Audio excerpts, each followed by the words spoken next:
성경은 하나님의 부르심과 보내심에 관한 이야기로 가득 채워진 책입니다. 그 핵심이 바로 타락한 인간을 구원하기 위해서 하나님께서 메시아를 보내시겠다라고 하는 창세기 3장 15절에 그 최초의 메시아 언약의 선포입니다. 그 메시아, 우리 주님은 약속대로 오셨죠. 그리고 십자가에서 우리를 구속의 피를 흘려주셨습니다. 이 약속의 성취를 위해서 많은 선지자들을 하나님은 이스라엘 백성들에게 보내셨고, 또 예수님께서 공생의 기간을 통해서 천국을 선포하시고, 또 부활하신 그리고 승천하시면서 제자들에게 장차 다시 오실 그 주님을 선포하도록 땅끝까지 보내시는 것을 우리는 기억하고 있습니다. 유대교나 이슬람교 이들도 아브라함을 믿음의 조상으로 여깁니다. 이 하나님의 부르심에 대한 성경의 프로토타입이 바로 아브라함의 부르심입니다.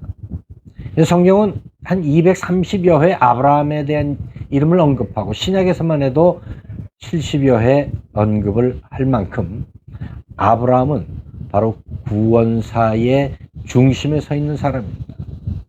저와 여러분, 예수님을 믿는 모든 사람들의 그 부르심의 모형이 아브라함의 부르심입니다. 그는 이방 땅에 살았습니다. 그러나 이방 땅에 살던 아브라함을 하나님이 택하셔서 언약의 통로로 사용하셨습니다. 그는 하나님을 대적하기 위해서 바벨탑을 쌓았던 곳과 불과 200여 킬로 떨어진 갈대아 우르에서 태어난 사람입니다. 그 가족들은 이방신을 섬겼음을 여호수아는 증언하고, 또 스데반 집사도 사도행전 7장 2절 이하에 우리 조상 아브라함이 메소포타미아에 있을 때 영광의 하나님이 그를 부르셨다고 증언합니다.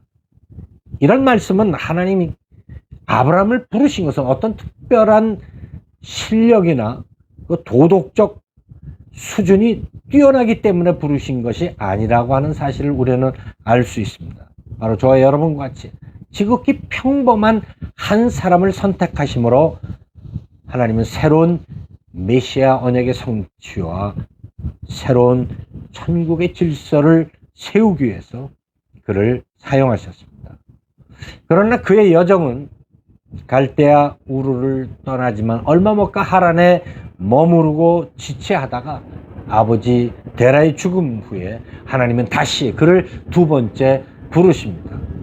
오늘 우리가 나눌 말씀입니다. 이에 아브라함이 여호와의 말씀을 따라갔고 롯도 그와 함께 갔으며 아브라함이 하란을 떠날 때에 75세였더라. 이 두 번째 부르심에서 특별히 하나님은 고향과 친척 그리고 아비의 집을 떠날 것을 강조합니다.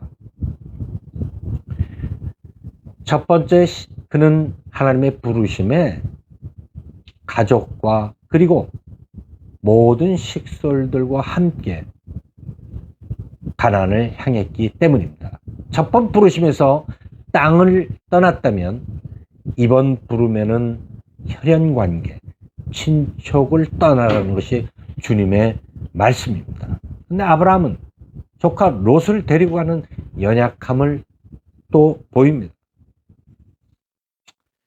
그 첫 번째 부름의 그 실패에 하나님은 아브라함에게 두 사람의 죽음을 보여주었습니다. 그 형제 하란과 그리고 아버지 데라의 죽음입니다. 하란에 머뭇거린 삶은 아브라함의 믿음의 여정을 발목을 잡았습니다. 이 재미있는 것이 하란이란 뜻이 말라있는 이런 뜻입니다. 여러분, 말라 비틀어진 나무와 같은 그런 삶이 바로 하란에서의 삶입니다. 도시 환경은 좋았죠. 그러나 아브라함의 심령은 점점 말라가고 있었던 것입니다. 그 아버지 이름 데라의 뜻이 묘합니다. 지연되다라고 하는 뜻입니다. 하나님이 이 두 사람의 죽음을 통해서 아브라함뿐 아니라 저와 여러분에게 중요한 암시를 줍니다. 하나님의 부르심에 즉각 순종하시는 성도들이 되시기를 예수님의 이름으로 축원합니다. 롯을 왜 데리고 왔을까? 아버지를 잃은 그리고 외로워하는 그를 향한 긍휼한 마음 있었을 것입니다. 그러나 본문은 아브라함이 당시 나이가 75세였음을 기록합니다. 그 나이에 그 건강으로 가나안의 긴 여정 쉽지 않았을 것입니다. 당연히 저 같아도 젊은 조카 하나 정도는 데리고 가야 마음이 놓였을 것입니다. 이 롯이라고 하는 이름이 우리에게 주는 또 영적 교훈이 있습니다. 베일에 쌓여있는 그리고 포장된 이런 뜻입니다. 여러분, 롯과 아브라함의 관계 잘 아시지 않습니까? 처음에는 조용하고 삼촌에게 순종했던 그 롯이 점점 자신의 양이 많아지니까 삼촌과 딜을 해서 소돔과 고모라 땅을 선택합니다. 결국 아브라함이 가시가 되고 올무가 되게 됩니다. 완전한 순종을 하지 못한 결과는 가면 갈수록 시간이 가고 해가 거듭할수록 우리에게 아픔을 가져옵니다. 소돔과 고모라의 멸망과 함께 조카 며느리의 죽음도 보았습니다. 그리고 간신히 피해나온 그 조카 롯과 두 딸과 근친 상간을 통해서 얻은 두 아들 모압과 암몬, 평생 아브라함과 그 후손에게 눈에 가시와 같은 민족이 되었던 것을 우리는 기억합니다. 하나님의 부르심에 온전히 순종하지 못한 아브라함은 아내의 몸종 하갈을 통해서 이스마엘을 얻음으로 지금까지 팔레스틴에 끊임없는 전쟁과 테러가 일어나고 있음을 우리는 보고 있습니다. 오늘 우리에게 이처럼 생명력이 잃어버린 말라있는 모습의 하란의 삶을 살아가고 있지 않는지 돌아볼 때입니다. 하나님의 부르심에 순종하지 못함으로 주님의 뜻이 지체되는 바로 하란의 삶을 살며 감사와 기쁨보다는 늘 두려움과 염려로 살아가지 않는지 우리 스스로에게 물으며 주님 앞에 엎드릴 때입니다. 야곱은 형과의 그 힘든 문제를 해결하고도 베들을 향한 여정에서 그만 세겜 땅의 좋은 환경에 머무르고 장막을 치게 됩니다. 그 대가가 너무 끔찍한 것이었습니다. 외동딸 디나의 강간 사건, 또 그 원수를 갚겠다고 시므온과 레위의 그 잔악한 행동, 끔찍한 죄를 야곱은 경험했던 것을 창세기 34장에 기록하고 있습니다. 더 이상 지체할 시간이 없습니다. 여러분, 주위를 돌아보십시오. 세계가 돌아가는 모든 정세를 바라보십시오. 이제는 지체할 시간이 없습니다. 매 순간 주님의 부르심에 온전한 헌신 그리고 결단하는 성도들이 되시기를 바랍니다. 아브라함의 가나안의 여정은 마치 존 버년이 쓴 철로역정과 같은 삶입니다. 이 구원을 향한 나그네 과정을 얘기하는 거죠. 기독교는 선행이나 또 자력으로 구원을 이루는 세상 종교와는 다르게 바로 예수님의 십자가 보혈의 은총으로 말미암아 얻는 구원입니다. 그래서 구원자 중심의 구원이 기독교의 구원관입니다. 우리는 늘 그 십자가의 공로를 믿음으로 고백하며 순종할 때 우리에게 구원이 경험됩니다. 그러나 이 구원은 광야 여정과 같은 이 땅의 삶을 통해서 계속적으로 이루어져야 함을 바로 이 아브라함의 여정을 통해서 우리에게 말하고 있습니다. 십자가에서 대속의 피를 흘리신 그 예수님께서 그 피값으로 우리를 의롭게 하셨음을 믿을 때 우리는 의로운 자로 여김을 받습니다. 구원받는 백성이 됩니다. 이 땅에서 구원이 이루어집니다. 이것을 칭의라고 합니다. justification.